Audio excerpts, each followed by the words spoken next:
what are your and Ryan's strategies to get through this recession and come out the other side even stronger? Yeah, I love that question. And I had a meetup recently, and straight up told the audience, I'm like, guys, like, I don't know much. I've only been full time in real estate for 2 years. But here's the one thing that I take pride on. I always listen to the ones I do know. And Mm, ever since when I had my academy and I started wanting to get into real estate, I was reaching out to people. I was getting coffee with people that have been in the business for 40 years, people that live in Newport Beach waterfront and own 5,000 units nationwide. So that's one of the things that I'm super proud of. Like, yeah. I don't know a lot.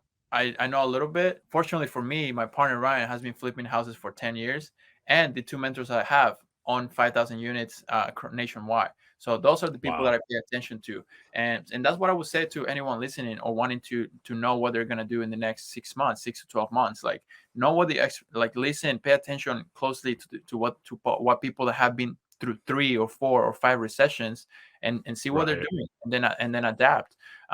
We did shrink back with our marketing a little bit back in November. I think we kind of like scaled back, and for some reason, like we're doing a lot like yeah, Yeah. we're doing a lot better. We were a little bit more purposeful about like where every dollar is going to, Hmm. doubling down on what's working, and so that's going to be our strategy. Like, really paying attention to what the experts are doing.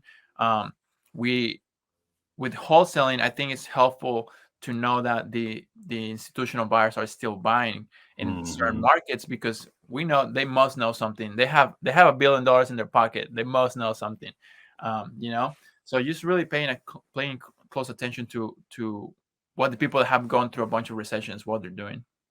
Absolutely. Absolutely.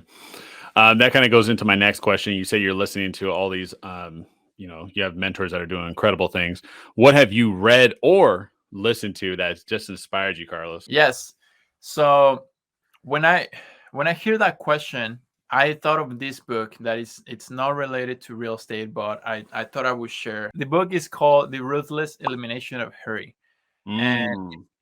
it's by John Mark Comer. He's a pastor in Portland. It's a Christian book, but I will highly recommend it. Even if you're not a Christian, like, I will highly recommend it, because it's mainly on living life for what it is, and purposefully, instead of just like the hustle mentality that the whole US has. Like, that's Mm. one of the things. Like, when I moved here from Mexico, like, it's like not like go go go go nonstop, like goals, cars, money, like, especially here in California.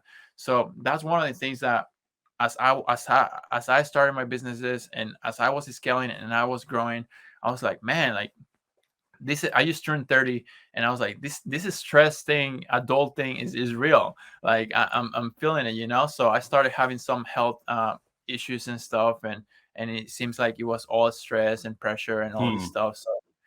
Just reading that book, you allow me to really like see, like, okay, like, at the end of the day, I have a food on my table. I have a roof over my head. My family is getting taken care of back in Mexico, and I'm able to help them. Like, we're good. We're good, Good. and God's got Good. me. And this business is amazing, and the industry is amazing. What we're able to do for families, and what I'm able to do for the in-house, my my teammates, like my colleagues, like they left 9 to 5s, and one my main closer, his name is Gio. Like, he was a therapist when I met him, and he was Oh, wow. hustling after hours, closing deals. He quit his job like 6 months ago. Just had a daughter. Like Wow. that little girl is gonna have a different life, just because his dad took a leap of faith, and because we were able to give him that opportunity. And Yeah. that's the amazing things that I want to go after. It's not like, oh, give me another wholesale check. Like, no, it's life-changing stuff, that an impact that we can have on other people. So going back to that book, it's kind of more like, okay, I'm gonna sit back. Like, life is great. Enjoy your family, enjoy your kids. If you I don't have kids, but enjoy your family, like, have fun, go play basketball. Like, I used to, like, when I graduated, I didn't play basketball for like 2 years. I was all like, head down, make money. People's Yeah. got people got to be taken care of, and it really took a hit. So now I'm like, okay, I can play basketball 2-3 times a week. Like I can sleep in, like it's all good, you know. Like the hustle mentality, it's amazing and it's great, and I feel like it's in me. But at one point, you really have to like sit back and see, like, okay, what's important to me, you know? Right. 100%.